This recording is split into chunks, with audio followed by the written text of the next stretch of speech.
விஸ்வா, உன் மனசுல ஏதோ ஒண்ணு இருக்கு. அதை என்கிட்ட சொல்லணும்னு நினைக்கிற. என்னன்னு சொல்லு.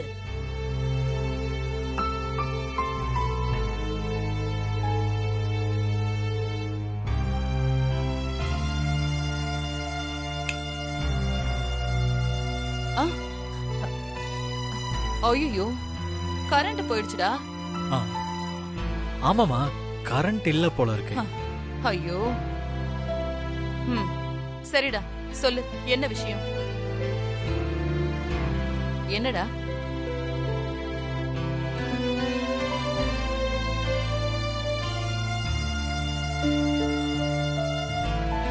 அம்மா, நான் ஒரு விஷயம் சொல்லுவேன், நீங்க கோச்சுக்க கூடாது, சரியா? முதல்ல என்னன்னு சொன்னா தானடா தெரியும். சொல்லு.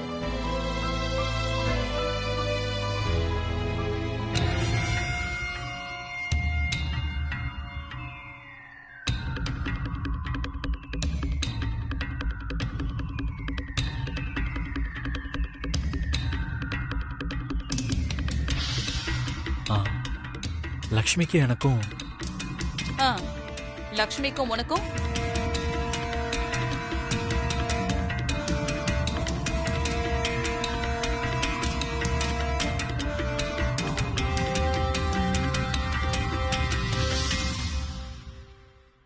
டேய், சொல்லுடா, ஏதோ சொல்ல வந்தல்ல.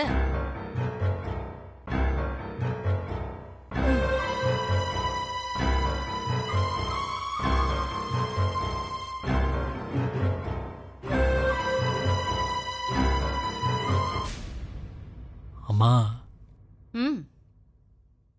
இந்த கல்யாணம். ஐயோ அம்மா, அம்மா, அம்மா என்னாச்சுமா? அம்மா, அம்மா, அம்மா, அம்மா என்னாச்சுமா? அம்மா எந்திரிமா. அம்மா, அம்மா, அம்மா, கண்ணை திறந்து பாருமா. அம்மா, விஸ்வா, அத்தைக்கு என்னாச்சு? அம்மா ஜூஸ் போட போனாங்க, ஷாக் அடிச்சிருச்சு. அம்மா, அத்தைக்கு ஷாக் அடிச்சிருச்சா? பாருமா. அம்மா,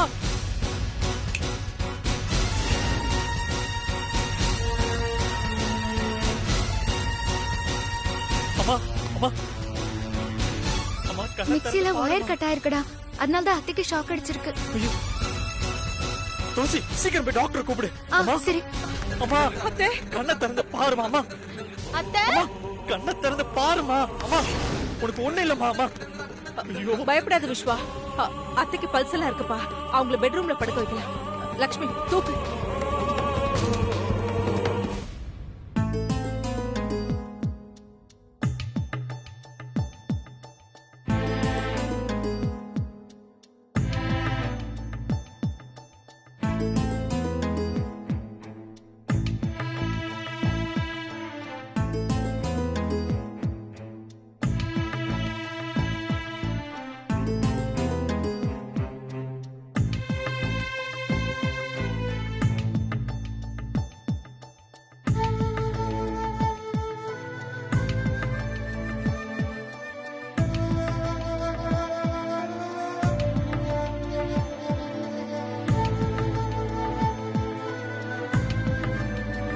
பிரஷர் தான் கொஞ்சம் ஜாஸ்தியா இருக்கு. இவங்க பிரஷருக்கு டேப்லெட் எடுத்துட்டு இருக்காங்கல்ல? எடுத்துட்டு இருக்காங்க டாக்டர். கரண்ட் ஷாக் அடிச்சதுனால எந்த ப்ராப்ளமும் இருக்காதுல்ல? மைல்டு ஷாக் தான், ப்ராப்ளம் எதுவும் இல்ல.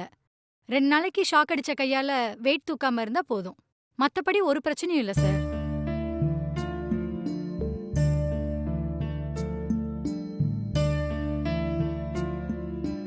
அப்ப நான் வரேன் சார். வாங்க டாக்டர்.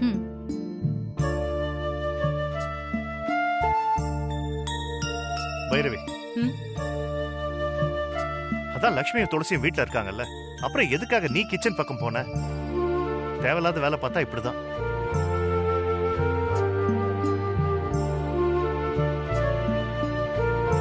அப்பா, இப்ப எதுக்கு நீங்க அம்மாவை சத்தம் போடுறீங்க? இது ஒரு சின்ன ஆக்சிடென்ட், அவ்வளவுதானே? நான் ஒன்னும் உங்க அம்மா சத்தம் போடல, அவளுக்கு அட்வைஸ் தான் பண்றேன். அது மட்டும் இல்லாம நடந்தது ஒன்றும் ஆக்சிடென்ட் இல்லை. எல்லாத்துக்குமே அலட்சியம் மட்டும்தான் காரணம். மிக்ஸி போடுறதுக்கு முன்னால வயர் சரியா இருக்கா இல்லையான்னு செக் பண்ணி பார்க்க வேணாமா?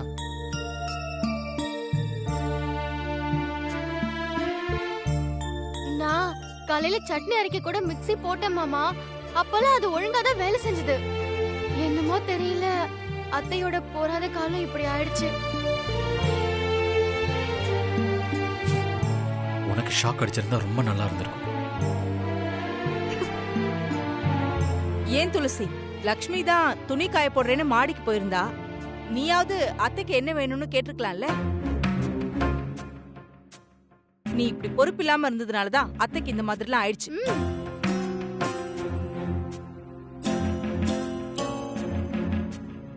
ஏன் நீ எங்க போயிருந்த? இப்போ இவ்வளவு பேச்சு பேசுறியே, பைரவி கிட்ட என்ன வேணும் நீ கேட்டிருக்கலாம்ல. அடுத்தவங்க மேல பழி போடுற பழக்கத்தை எப்பதான் நீங்க விட போறீங்கன்னு தெரியல.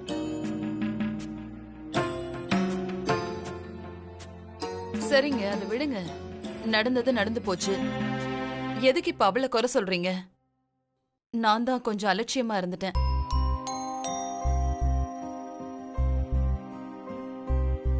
மாமா, இனிமே அத்தை கிச்சன் பக்கம் போகாம நான் பாத்துக்கிறேன்.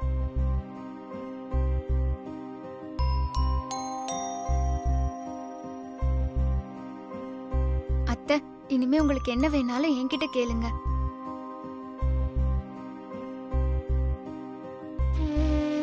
ஆமா அத்தை, கல்யாண வேலையெல்லாம் நிறைய இருக்கு. இந்த சமயத்துல நீங்க கொஞ்சம் ஜாக்கிரதையா இருக்கணும். அதனால உங்களுக்கு என்ன வேணும்னாலும் நீங்க லக்ஷ்மி கிட்ட கேளுங்க. அவ உங்களுக்கு வேணுங்கிறத செய்வா.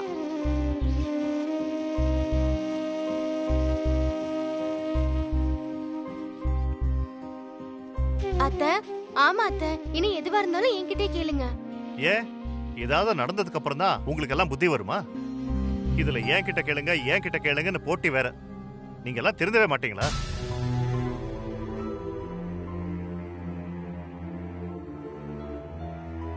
அப்பா, நம்ம வீட்டுக்கு புதுசா ஒரு சர்வன்ட்ட வேலைக்கு வர சொல்லலாம். அப்பதான் அம்மா கிச்சன் பக்கமே போகாம இருப்பாங்க. டே விஸ்வா, அதெல்லாம் ஒண்ணு வேண்டாம்டா. உனக்கு கல்யாணம் முடிஞ்சு லக்ஷ்மி இந்த வீட்டுக்கு மருமகளா வந்துட்டா அதுவே எனக்கு போதும்டா. அவ நல்லா பாத்துக்குவா.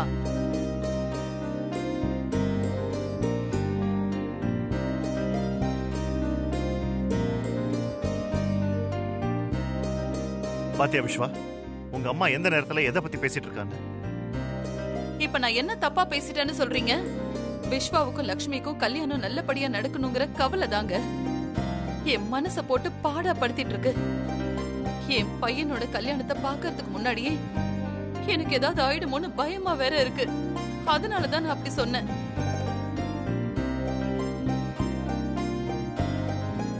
அம்மா, இனிமே இந்த மாதிரிலாம் பேசாதம்மா, ப்ளீஸ். இல்ல விஸ்வா, உண்மையிலேயே அம்மாவுக்கு அந்த கவலை தான் இருக்கு. இந்த கல்யாணம் நடக்குமா நடக்காதான்னு நினைச்சு நான் கவலைப்படாத நாளே இல்லடா.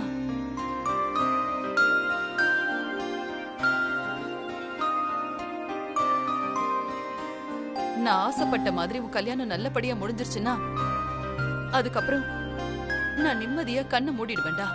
அம்மா போதும்மா, இந்த பேச்சை இதோட விட்டுருங்க ப்ளீஸ்.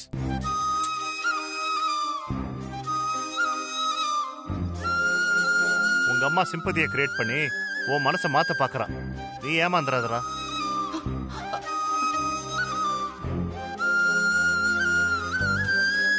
இது உன் லைஃப். உன் மனசுக்கு எது சரின்னு படுதோ அதை மட்டும் செய். உங்க அம்மா பேச்ச கேட்காத. அவ்வளவும் நடிப்பு, வேஷம்.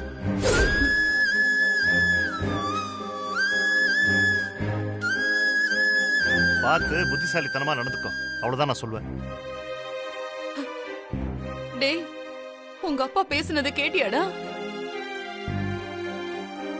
எந்த வீட்லயாவது பெத்த அம்மா அவளோட மகன் கிட்ட நடிப்பாளடா?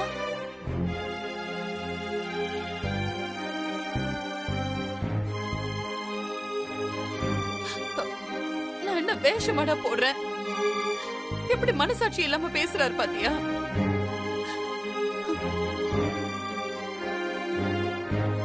அப்பா, நீங்க கொஞ்சம் சும்மா இருக்கீங்களா?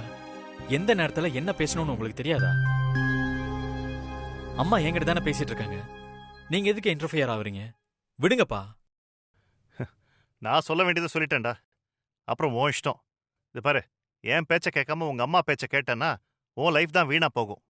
என்னைக்காவது ஒரு நாள் நீயே புரிஞ்சுப்படா. விடு, சொல்லி என்ன பிரயோஜனம்?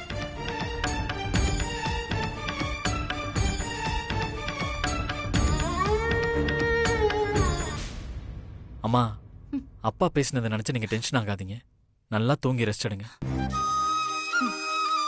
சரிம்மா.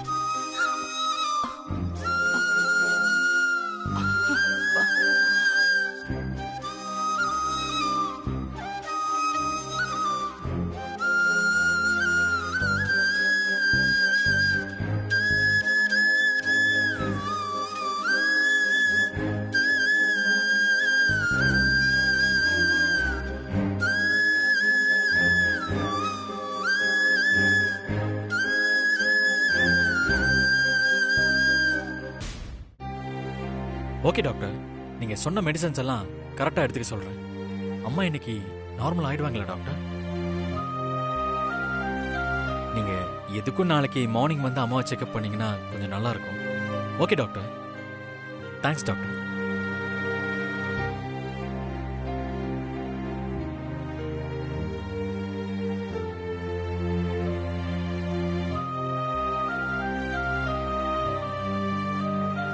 என்ன விஸ்வா, ரொம்ப பயந்துட்டியா? ஆமா துளசி, என் கண்ணு முன்னாடியே அம்மா ஷாக் அடிச்சு விழுந்தாங்க.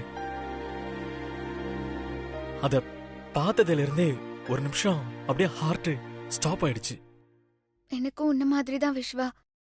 கிச்சன்ல அவங்க சத்தம் போட்டதை கேட்ட உடனே ஏன் ஹார்ட்டும் ஒரு நிமிஷம் நின்றுச்சு. நானும் இப்படி நடக்கும்னு எதிர்பார்க்கவே இல்லை விஸ்வா.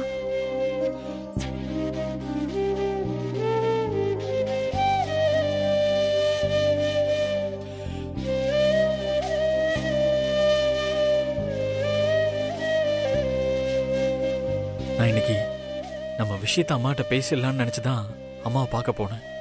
ஆனா அதுக்குள்ள இப்படி ஒரு இன்சிடென்ட் நடந்துருச்சு. விஸ்வா, நீயும் நானும் அம்மாக்கு அடிபட்டுருச்சுன்னு கவலைப்பட்டோம். ஆனா அவங்க உன் கல்யாணத்தை பத்தி நினைச்சு கவலைப்படுறாங்க. அப்படிப்பட்டவங்க கிட்ட போய் எப்படி நம்ம கல்யாணத்தை பத்தி பேச போற? வேணா விஸ்வா, விட்டுரு. நீ உன் அம்மா மேல ரொம்ப பாசம் வச்சிருக்க. உன்னால அவங்க பேச்ச மீறி போக முடியாதுன்னு எனக்கு நல்லாவே தெரியும். நான் எங்க அம்மா கிட்ட பேச முடியலன்னு குத்தி காட்டுறிய துளசி. நான் என்ன பண்ண முடியும்? இப்படியெல்லாம் ஒரு விஷயம் நடக்கும்னு நான் எதிர்பார்க்கவே இல்லை. இந்த சிச்சுவேஷன்ல நான் போய் அம்மா கிட்ட எப்படி பேச முடியும்? நான் இன்னைக்கு நீ பேச முடியாம போனதை பத்தி பேசல. இதுக்கு முன்னாடி எத்தனையோ சான்ஸ் கிடைச்சும் நீ உன் அம்மா கிட்ட பேசலன்னு தான் சொல்றேனா. இதுக்கு முன்னாடி இந்த மாதிரி விஷயம் இவ்வளவு சீரியஸா போனதே இல்லை. நீ சத்தியம் பண்ணி கொடுத்ததுக்கு அப்புறம் தான் பத்திரிக்கை அடிக்கிற அளவுக்கு போயிருக்கு. அதனால நான் அம்மா கிட்ட பேசணும்ன்ற அவசியம் எனக்கு இல்ல. சும்மா இந்த நொண்டி சாக்கெல்லாம் சொல்லாத விஸ்வா. நான் தான் தடவை உனக்கும் லக்ஷ்மிக்கும் நடக்கிற நிச்சயதார்த்தத்தை என் ஃப்ரெண்ட்ஸ வச்சு நிறுத்தினேன். நீ என்ன பண்ண? அன்னைக்கு கோயில்ல தட்டை மாத்தும் போது பேசாம தானே இருந்த. அதுக்கப்புறமும் எல்லாத்துக்கும் காரணம் நான் பண்ண சத்தியம் தானே சொல்லி பழைய ஏன் மேல தூக்கி போடாத. இங்க பாரு துளசி, கரண்ட் ஷாக் அடிச்சு மயங்கி விழுந்தது எங்க அம்மா. இந்த நேரத்துல போய் நம்ம கல்யாண விஷயத்தை பத்தி நான் பேசணும்னு எதிர்பார்க்கறியா? இதுவே உங்க அம்மாவா இருந்தா நீ இப்படி எல்லாம் பேச மாட்டேன். அட பாவி, உண்மையிலேயே அவங்க ஏன் அம்மாடா. நான் அவங்க அடிப்பட்டதை நினைச்சு எவ்வளவு துடிச்சிருப்பேன்னு எனக்கு தான் தெரியும், உனக்கு தெரியாது. உன் மனசுல என்ன இருக்குன்னு எனக்கு புரிஞ்சு போச்சு துளசி. நான் இந்த கல்யாணத்தை நிறுத்தணும்னு நீ நினைக்கிற அதானே? ஆமா விஸ்வா, என்னால முடியலன்னு நான் தான் அப்பவே சொல்லிட்டேனே. நான் உன் அம்மா கிட்ட சத்தியம் பண்ணி கொடுத்துட்டேன். அதனால நான் இந்த கல்யாணத்தை நிறுத்த முடியாது. நீ முடிஞ்சா நிறுத்தி காட்டு. என்ன என்கிட்ட சேலஞ்ச் பண்றியா? என்ன விஸ்வா இப்படி பேசுற? நான் இன்னும் எதிரியா? நான் எதுக்கு உன்கிட்ட சேலஞ்ச் பண்ண போறேன்? இது நம்ம லைஃப் பிரச்சனை. இதுல ஏன் சைடுல எந்த பிரச்சனையும் இல்ல. உன் அம்மா தான் உன் மேல ரொம்ப பொசசிவா இருக்காங்க. அதுதான் இங்க ப்ராப்ளமே. அத நீதான் சரி பண்ணணும். நான் பண்ணி காட்டுறேன் துளசி. எனக்கும் லட்சுமிக்கு நடக்க போற கல்யாணத்தை நானே தடுத்து நிறுத்துறேன். நான் இதை ஒரு சேலஞ்சா எடுத்துக்கிட்டு முடிச்சு காட்டுறேன் துளசி, முடிச்சு காட்டுறேன். Okay, all the best. அப்புறம் இன்னொரு விஷயம். என்னது? இனிமே என்கிட்ட வந்து நான் உன் அம்மா கிட்ட பண்ணி கொடுத்த சத்தியத்தை பத்தி நீ பேசவே கூடாது. ஓகே? ஓகே.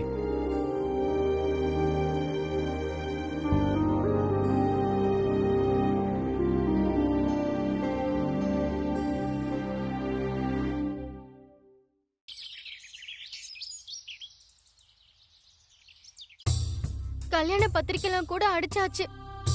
அதுக்குள்ள அத்தைக்கு இப்படி ஒரு ஆக்சிடென்ட் ஆகும்னு நான் எதிர்பார்க்கவே இல்ல. நல்ல வேளை சீரியஸா எதுவும் ஆகல. மேரேஜ் நல்லபடியா நடந்து முடியற வரைக்கும் இந்த மாதிரி எதுவும் நடக்காம இருக்கணும் கடவுளே. அக்கா, என்னக்கா நீ எதுவுமே பேசாம அமைதியா இருக்க?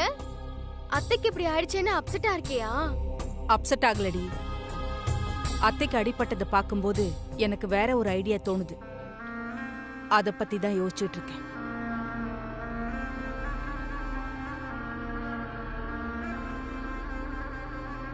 உனக்கு என்னக்கா தோணுச்சு?